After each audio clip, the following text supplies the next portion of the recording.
Satgamaya Tamasoma Jyotirgamaya Mrityorma Amritam Gamaya.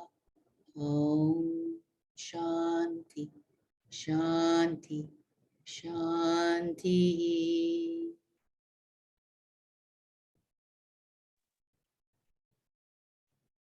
And we gently open our eyes. And preferable we come standing this morning.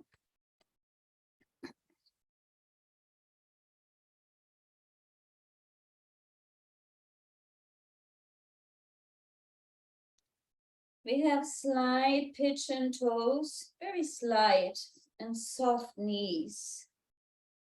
Our arms are by our side, palms face the body.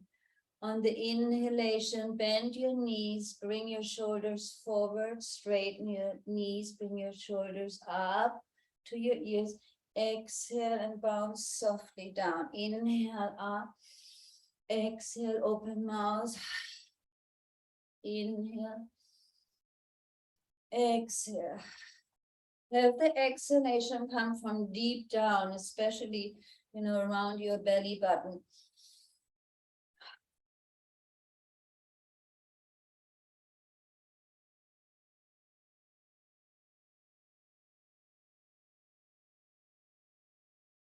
Last 3.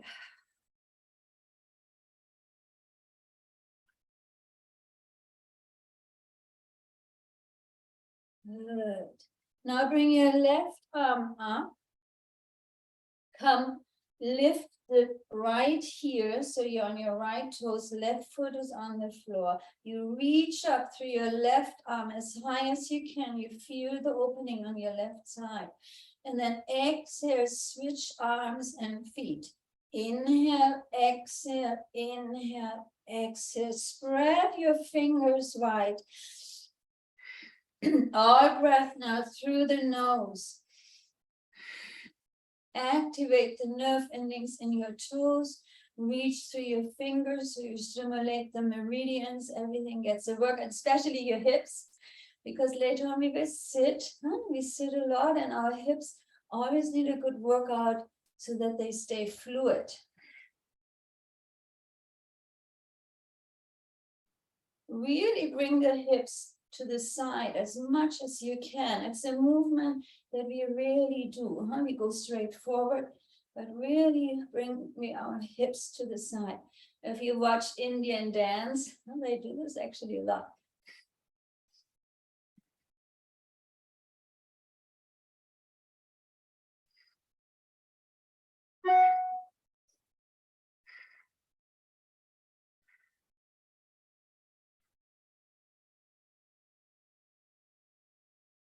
A little more.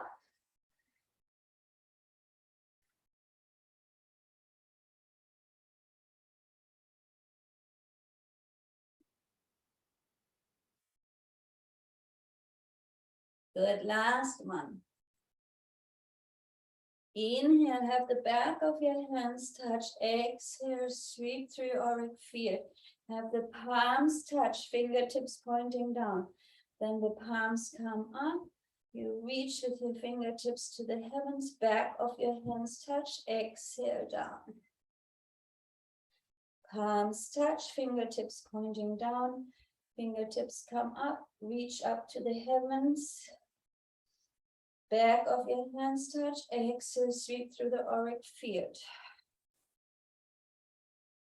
One more time. Working the magnetic field. Bring your palms to the center of your heart. Inhale, extend the arms out to the side.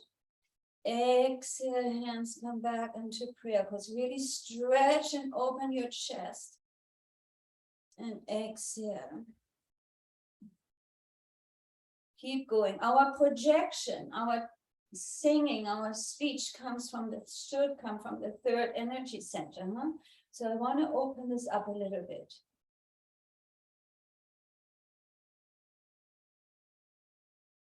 If our speech comes from only the upper triangle, it has not much projection. We need the force from the third. Good, last 3.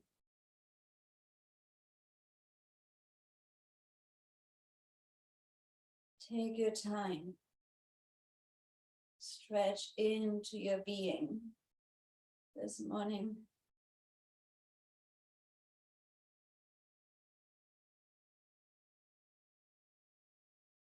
And then we will make fists, thumbs are inside. They're at the level of our chest, but they do not touch our chest. They are out here. I want to make sure your knees are really soft. This could also be done sitting on a chair, because you want to lift your right heel off the ground when you look over your left shoulder. Now there's a whole stretch here. Inhale, exhale, inhale, exhale.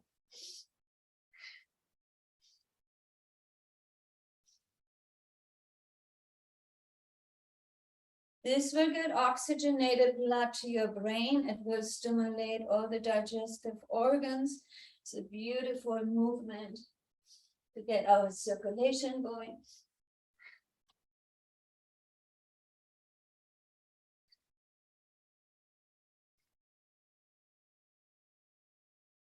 Just make sure your knees are soft, that you don't create a disturbance in the knees.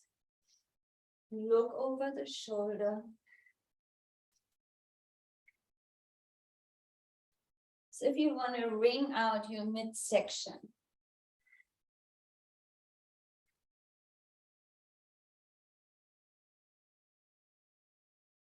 If we look into our life, there are very few movements where we are twisting.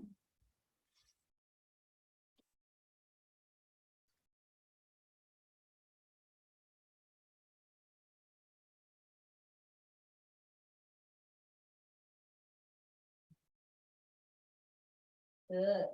Just a little bit more. Perfect. And we come to center. We work our lungs. Soft hands, soft arms, soft knees. Inhale. And I want you to exhale through the open mouth. Especially if you worked, a lot. This is a great thing to do in the evening. I know you think you're too tired, but this will give you a lot of release into your lungs. Keep your head up, look forward. If you want to shake off your arms, the stress, the tension you might holding.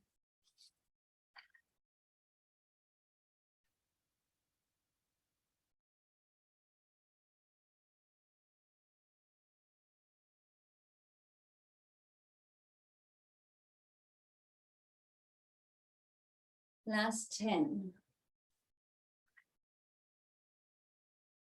This is a great exercise to share with everybody who has shortness of breath, asthma, who is depressed.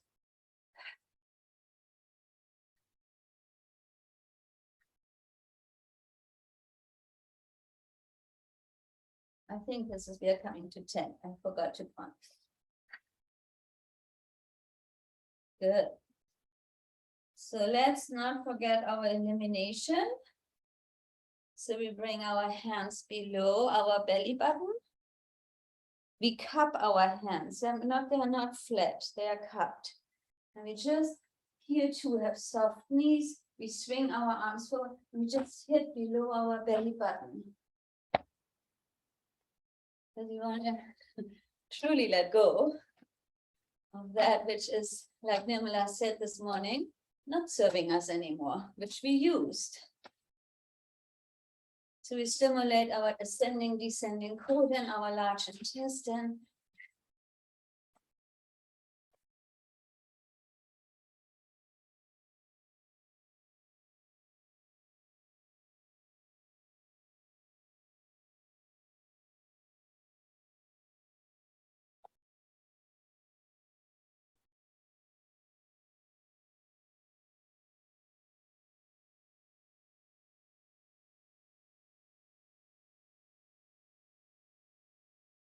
You do a little bit more here.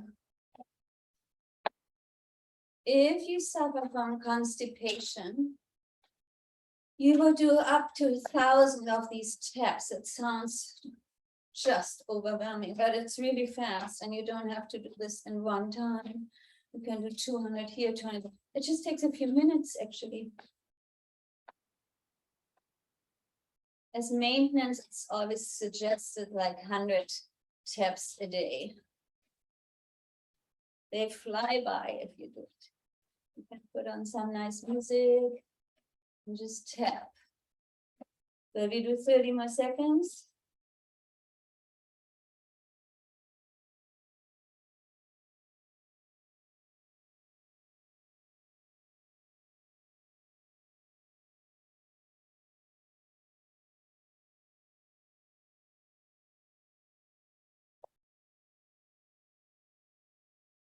Wonderful. Good. Bring your hands all the way down and sweep to the right, up, above your belly button, to the left of your belly button and down. Inhaling up. Exhale down. 2 more times. Inhale. Exhale.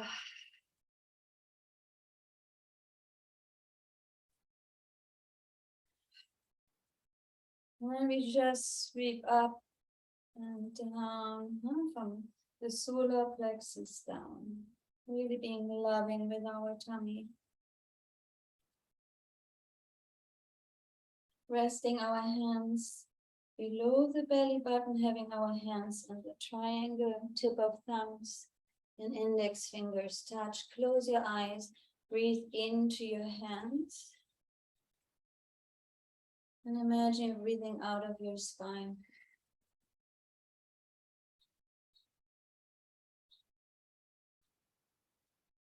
Connecting with your center right now.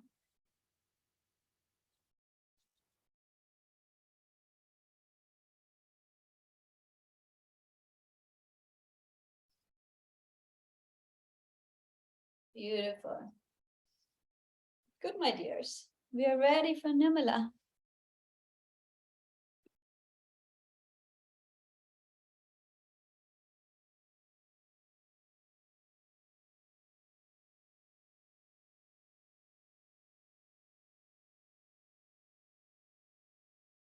There we go. Yeah. I was missing the mute button. I couldn't find it. Let me just take that. Okay, I am going to attempt to screen share our a short slideshow of many of our altars, the photos that you have been sending me of our altars. So let's see. Let's see if I can do that well.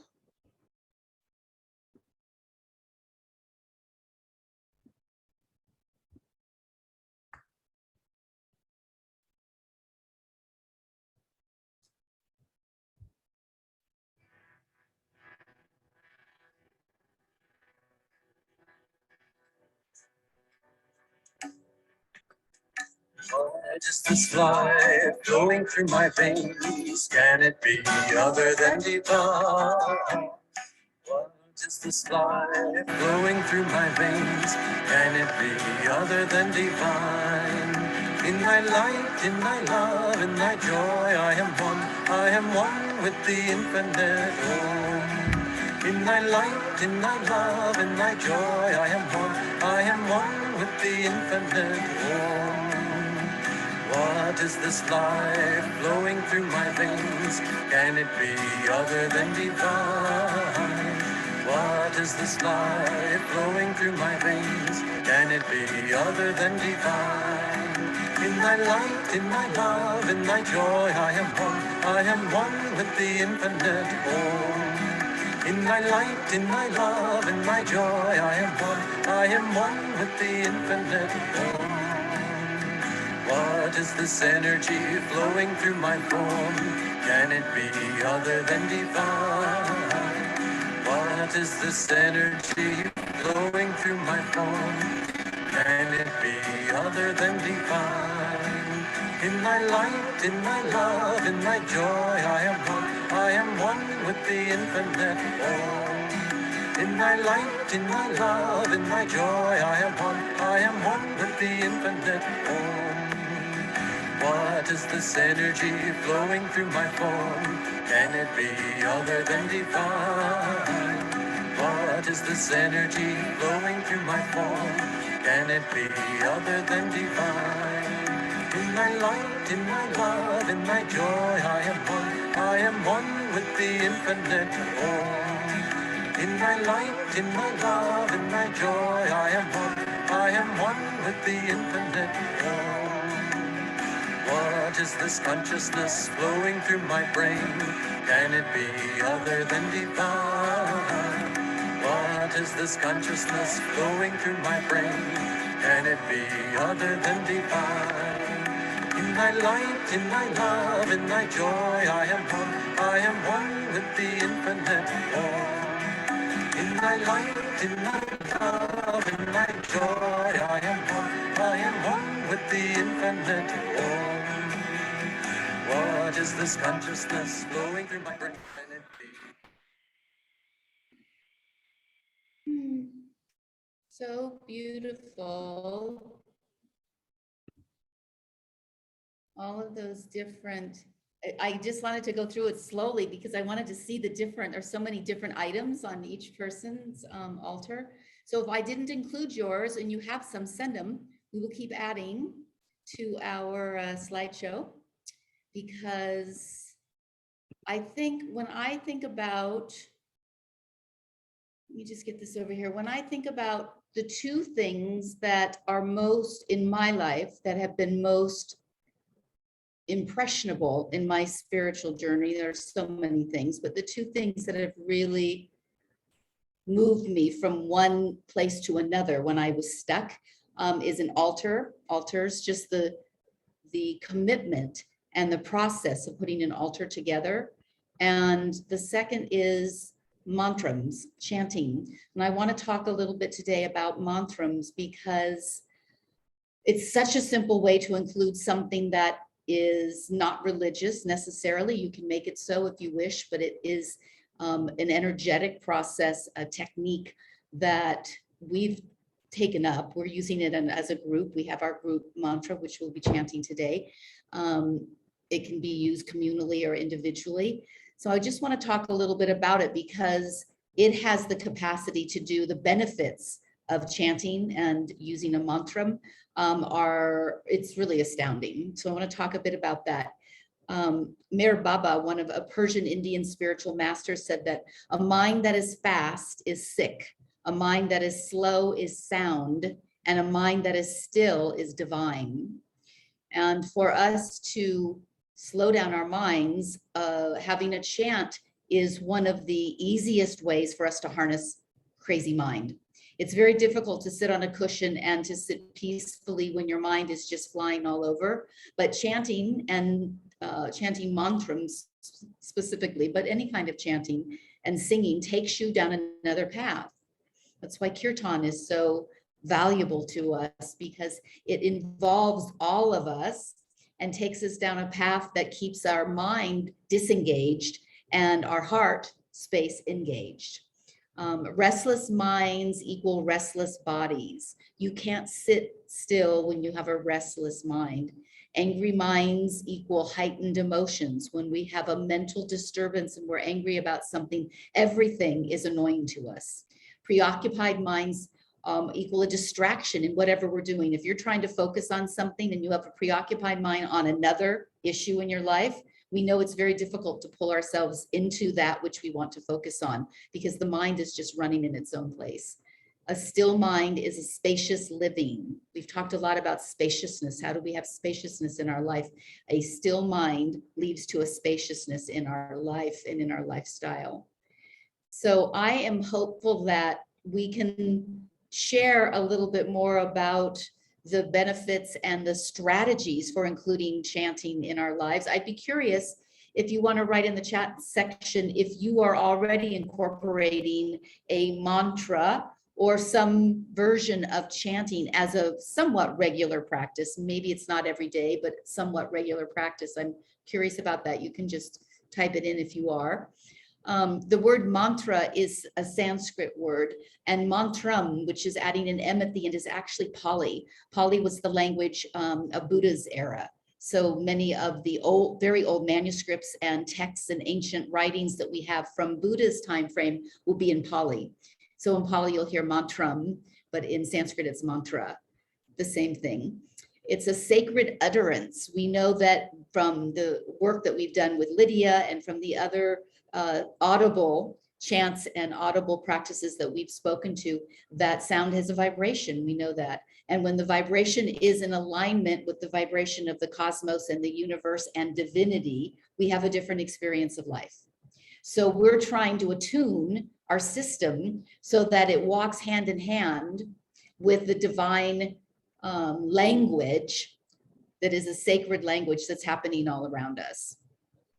Mantram is not a religion, it's a technique, and many different words are used. So people are they're really used to hearing Sanskrit mantrams, and so they think it's Hinduism or Buddhism from the Buddhist tradition.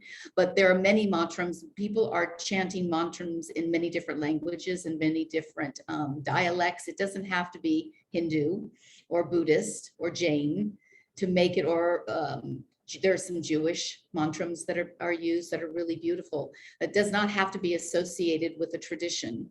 In the tantric lineage, which is one of the Hindu lineages, mantras are considered a sacred formula, and they're deeply personal, and they're given to you by a teacher, and you are initiated into a mantram. Some of you may have been initiated into mantrams over the years. Transcendental meditation, TM, is an example of that.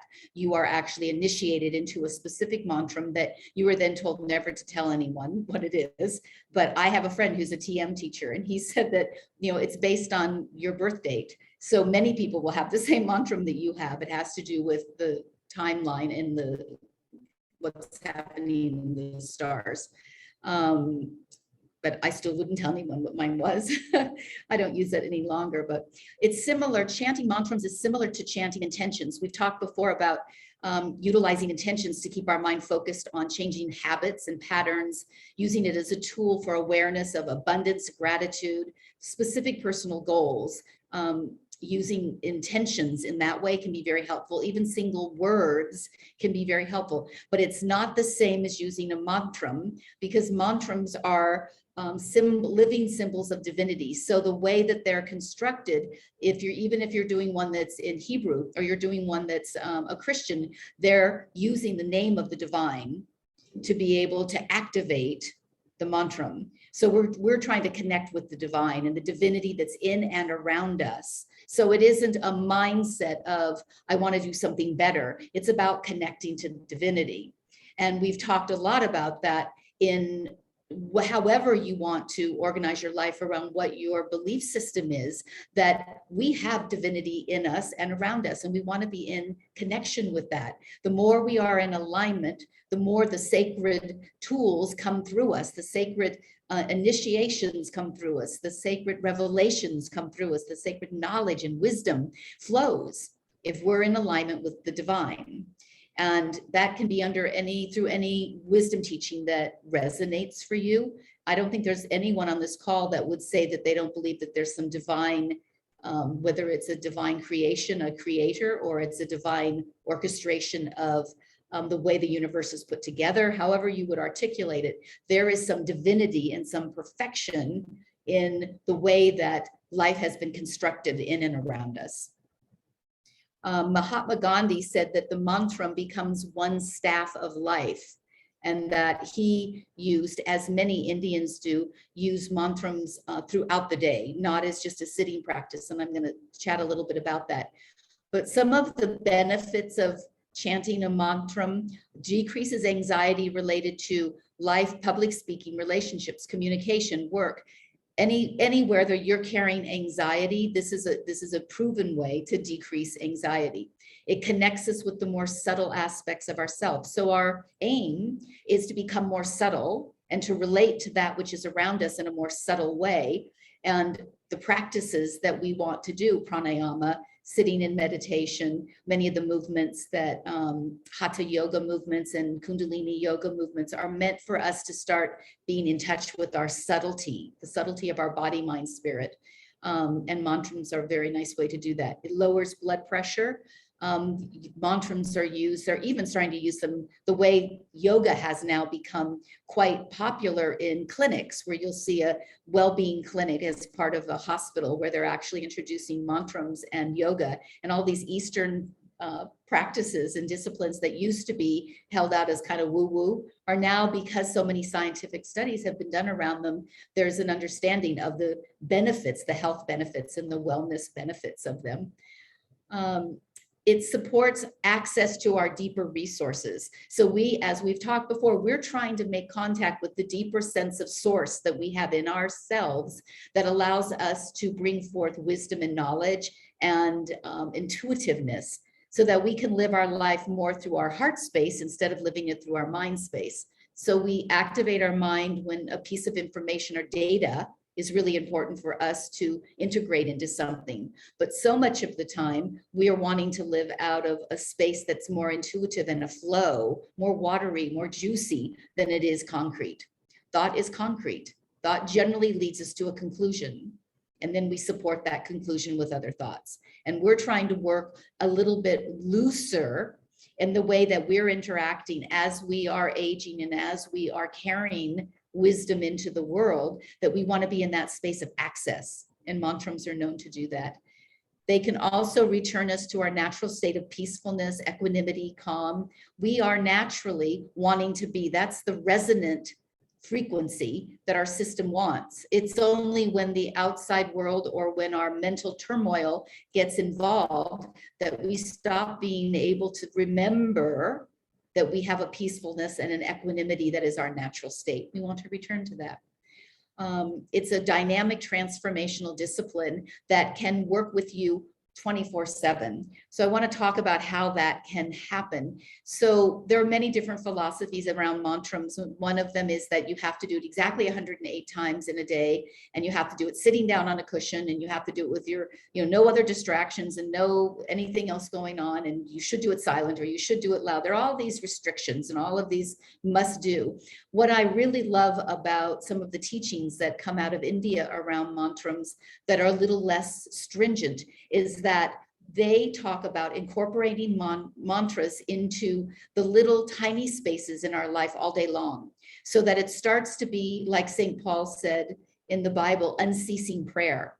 Unceasing mantram is the identification with the divine in and around us all the time. So that whenever your mind starts to move someplace where you don't need it to be going, you don't need to be thinking something at that time, you switch to your mantra, and you've distracted your mind into something that's actually repetitive of the divine name and source and energy frequency, instead of having it run amok into whatever else it's running into. So that is not a sitting on the cushion chanting with your mala beads 108 times. That's taking the 5 minutes you're standing in line at the grocery store when other people are, babbling around you, and you just are mentally reciting your mantram.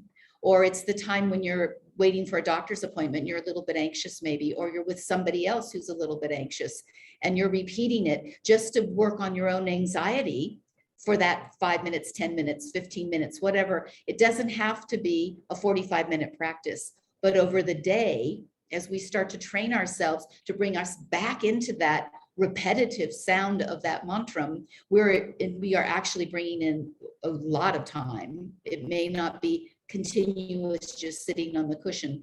That's something you work towards. If many people don't take up a practice because they'll do it once and say it took too long, I'm too antsy, I can't sit for it, it's just too much. But if you had to just incorporate it in, the line where you're waiting someplace for something for 2 minutes, you would find that it was actually quite easy to do and to incorporate. It doesn't feel like there's a stopping place for it. When they talk about doing it out loud, chanting out loud or chanting quietly, silently, it's much more subtle when it's silent, and it's grosser in terms of the frequency when it's loud, when you're singing out loud. But when you're first trying to bring yourself into a practice of mantra, chanting it out loud, it distracts your mind more, it keeps you more involved. It's not as easy to go someplace else because it's a grosser process. So I always encourage people to chant audibly when you're first starting, or if you're having trouble, if you have a really busy day and you want to take 5 minutes and chant, but you just are finding your mind's popping all over, chanting it audibly is going to be much more easy to corral yourself around the practice. You can use malas, it's great for counting, but as you develop the practice, you will want to be in a more regimented practice where you do either 28 rounds or 54 or 108 rounds. But in the beginning, it's not necessary that if I can't sit for 108, then I'm not going to sit. No, sit for 10 or 20. If you can do 28, fabulous. Those are 28, 54 are all equally divisible into 108. That's great. But it's not, it shouldn't be the stopping point, because we want unceasing reminder of being in that space of mantram, because it develops a level of devotion and attentiveness to the process. That's more important than the precision. Some people say, if you can't pronounce the words exactly right, don't say it at all, you're saying something wrong. And there are also an equal number of teachings that say, if your devotion and your heart space is leading you to do this practice, you'll get it right enough. You'll get it right enough. And you might end out with somebody that helps you with some fine tuning in it. But the ways that we sabotage ourselves is that we say, I can't do it the proper way, either in the length of time or in the audible way, or I can't do all of that, so I'm going to do nothing.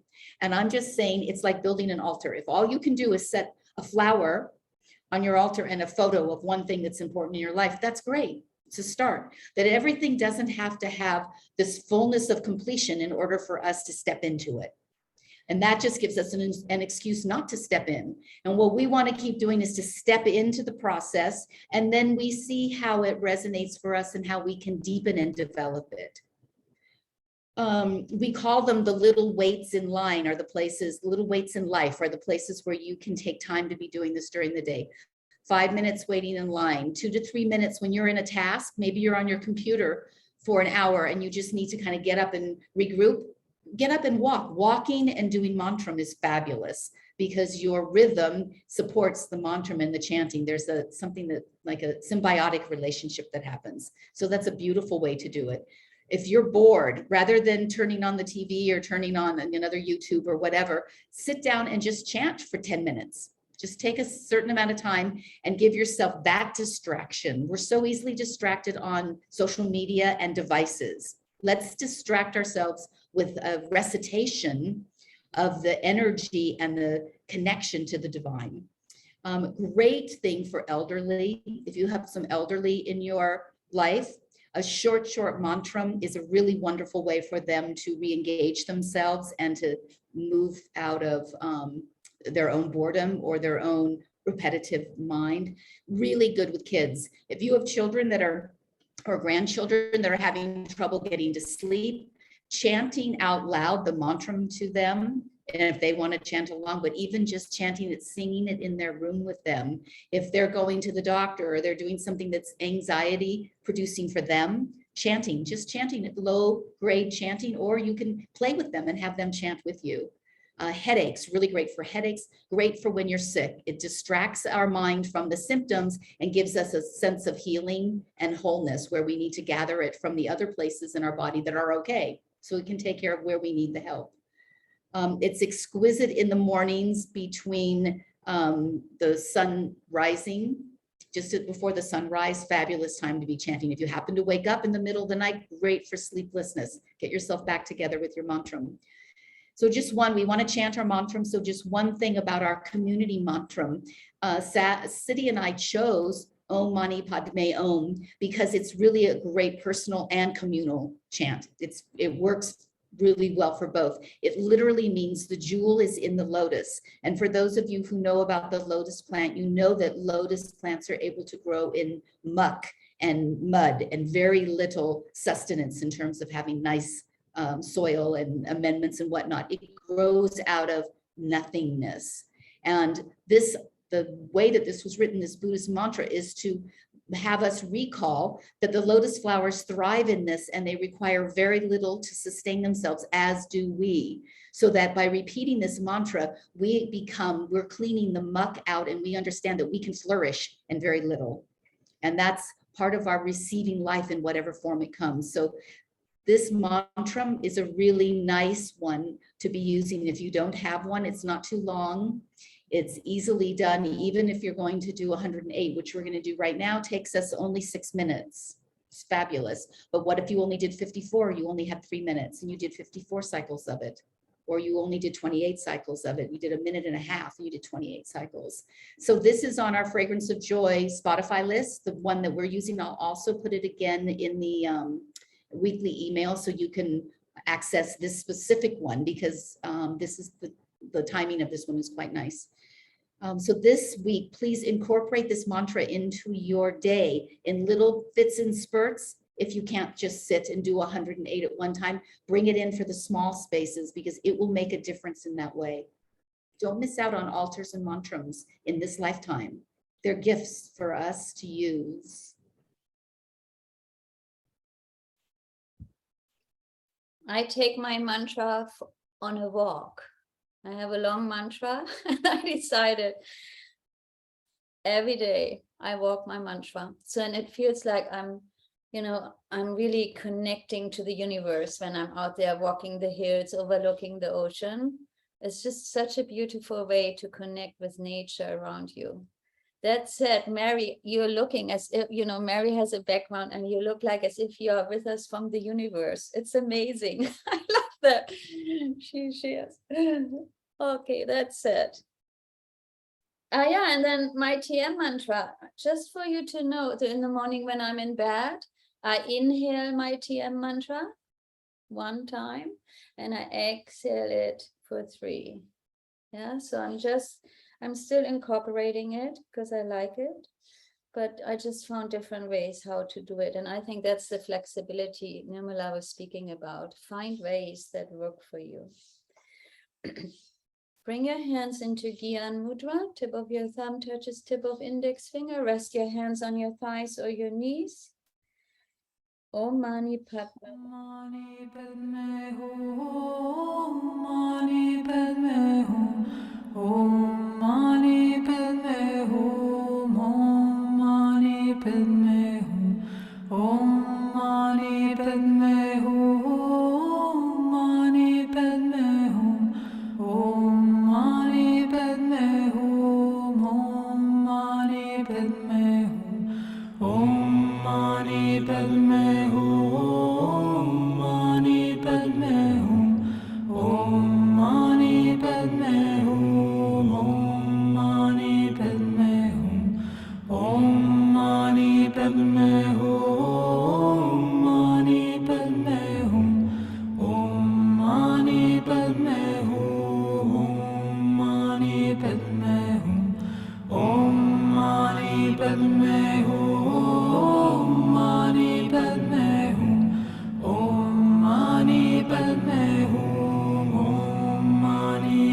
Hum, Mani Padme Hum, Om Mani Padme Hum, Om Mani Padme Hum, Om Mani Padme Hum, Mani Padme Hum, Om Mani Padme Hum, Om Mani Padme Hum, Om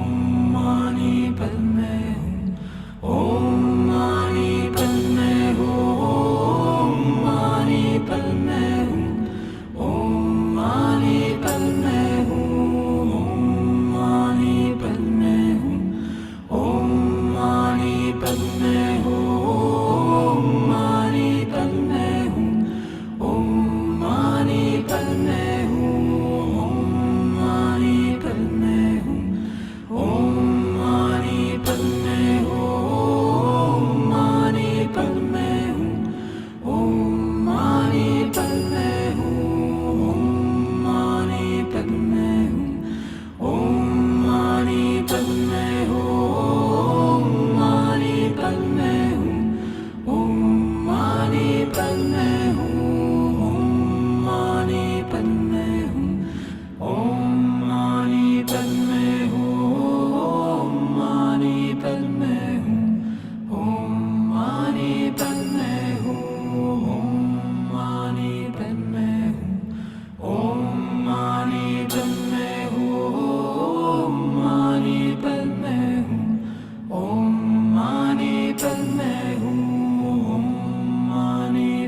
Mani Padme Hum. Om Mani Padme Hum. Om Mani Padme Hum. Mani Padme Hum. Om Mani Padme Hum. Mani Padme Hum. Om Mani Padme Hum. Mani Padme Hum. Om Mani Padme Hum. Om Mani Padme Hum. Om Mani Padme Hum. Mani Padme Hum. Om Mani Padme Hum. Om Mani Padme Hum. Om Mani Padme Hum. Mani Padme Hum. Om Mani Padme Hum. Om Mani Padme Hum. Om Mani Padme Hum. Mani Padme Hum. Om Mani Padme Hum. Om Mani Padme Hum. Om Mani Padme Hum. Mani Padme Hum. Om Mani Padme Hum. Om Mani Padme Hum. Om Mani Padme Hum. Mani Padme Hum. Om Mani Padme Hum. Om Mani Padme Hum. Om Mani Padme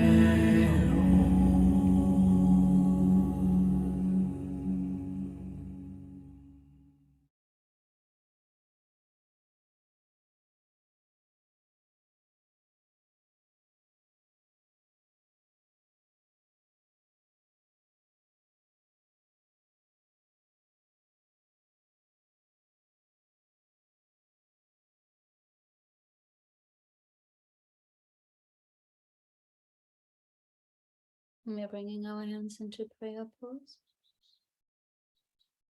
bowing to each other's heart.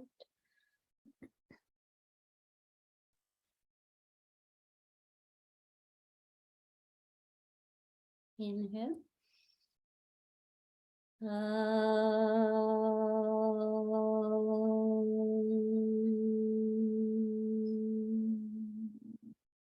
Shanti, Shanti, Shanti.